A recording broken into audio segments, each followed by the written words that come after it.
Hey, welcome to this animation tutorial in Maya. So today it's going to be a pretty quick video. I just wanted to show you the process of basically taking a walk cycle and turning that into like a 90-degree strafe animation. It's a really simple process using animation layers, but it's something that you'll probably run into pretty often, especially if you're working in games where if you're working on like player animation, they're probably going to need like a strafe set where the character can like walk forward, backward, like 90 degrees, maybe like a 45 degree. And they'll all be kind of like strafe animations where basically the character might be walking like 90 degrees to the left, but they'll still need to be kind of like facing forward. And this is just going to be a quick example showing how to do it with animation layers, but I'll probably actually create a longer tutorial that covers like the entire process of creating like a full strafe set that we would use for a game. But I just wanted to show you the process here inside of Maya. So I just wanted to take a real quick moment and talk about this channel's new sponsor, Rokoko. If you haven't heard of Rokoko before, they are basically a company that focuses on making more affordable motion capture solutions for independent developers and animators. And as an animator working in the game industry, obviously you utilize a lot of motion capture within the pipeline. So this gives me a chance to really test out a more affordable solution that allows more artists to actually get their hands on motion capture technology. It's typically something that has a pretty big barrier to entry. If you're working in a big, AAA studio or a big film company, they'll probably have, really expensive solutions, but this allows you to get really good motion capture data at a pretty affordable price. So they reached out to me and sent me their indie creator bundle, and I've been using the suit for several weeks now, and I actually have a video covering my experience using the suit, going over, capturing the data, the setup process, as well as applying to a custom rig, and really talking and showing really the quality that you get from just the straight raw data. So currently Rokoko is doing a big sale on their indie creator bundle, which is 40% off, which includes the smart gloves, the smart suit pro, and the face capture. So basically everything that you need to jump in and start shooting motion capture. But I also have a discount code. So it's RKK_mark_masters. And if you use that at checkout, you get an additional 5% off. So total would be 45% off if you're using that discount code. So yeah, I'm excited to have them part of this channel. I'm excited to jump in and start creating some content around motion capture. So with that, let's jump back into this video. So we've got Maya open up here, and this is the walk cycle that we're going to use just for this example. This is the walk cycle that you can learn how to create step by step in the animation masterclass on YouTube, and I'll link it here so you can watch it. But this is just the walk cycle that we're going to use. And let's go ahead and just quickly use an animation layer to turn this basically into a strafe animation. Now, the important thing to keep in mind with a strafe animation is that it's not a sidestep animation. The character is not going to be completely facing forward and just moving like left or right, basically sidestepping. Their sort of like lower body is still going to be like mainly facing the direction that they're wanting to go, but it's more like the upper body that you still want to make sure is still aiming forward. We also want to make sure that the speed for the strafe animation is the same as the forward walk direction. So if we take a look at our walk, we want to make sure that whatever speed this is walking at, and I don't actually know the speed of it, but for a game, you would want to make sure that whatever speed this is, or whatever speed is required in the game for this particular character, that usually will be set before you actually start working on the animation. You want to make sure that your strafe is the same speed. So if you were to do something like a straight sidestep animation, like if I grab this control and let's say I want him, let's imagine, even though this is technically the forward movement, like this is looking straight on at the character walking directly in front of us, we're going to imagine that this is the forward direction. And let's take a look. And if we switch this, like this is walking directly at us, we would want to create like a 90-degree strafe animation where he's actually walking this direction. So if you wanted to do that, but you're creating like a sidestep animation where the character is completely facing forward, but just sidestepping along, it's going to be really hard to match the same speed that you have for the regular walk, because it's really hard to walk quickly when you're doing like a sidestep. So we want to make sure that we really are focusing mainly on like the upper body for this. So let's imagine that we want this character to now be walking sort of this direction, screen right, but we want them to be continuing to face forward at us. So let's imagine like this would be the forward direction, right? The character looking at us. So to do this, I'm going to just create some animation layers. So I'm going to go over to my animation layer tab here. I'm going to select the root control here. I'm just going to add an animation layer. go to frame 0, press S to lock a key down, and then I'm just going to rotate the upper body. And I do have the arms and the head all in local space, so they're following the body. If yours are not, you might want to adjust that so that when you move the root control like this, basically the entire upper body is going to follow.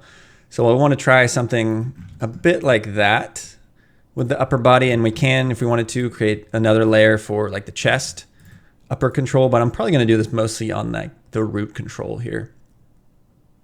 So you can see immediately we're getting some weirdness with the legs, but that's perfectly fine. We're just kind of focusing on the upper body right now, kind of just ignoring the crazy stretching that's going on. And this is going to be something that you'll need to kind of finesse with these strafe animations, is making sure like you're achieving like the main thing you want to do is like having the character walk in this direction, but still face forward. So we have the root rotated.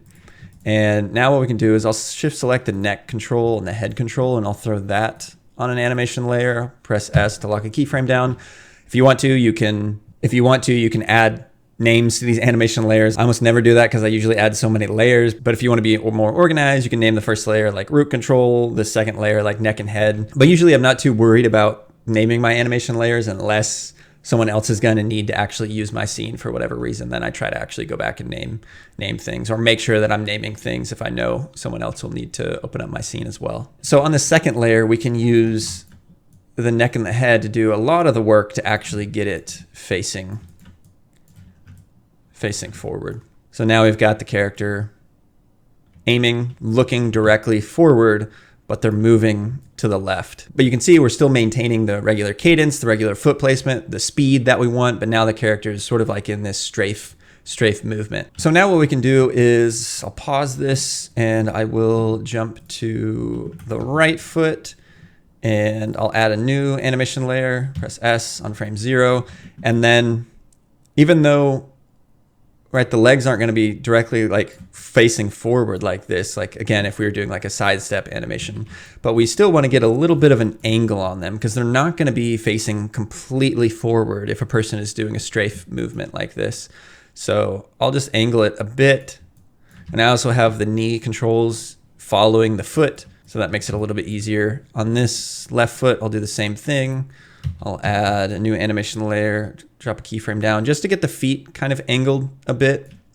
You can go even more extreme with this if you want, but I'll do something about like that. So now the feet are kind of angled a bit more. And again, you could go a bit more extreme with it. Maybe this foot could be angled a bit. Something like that.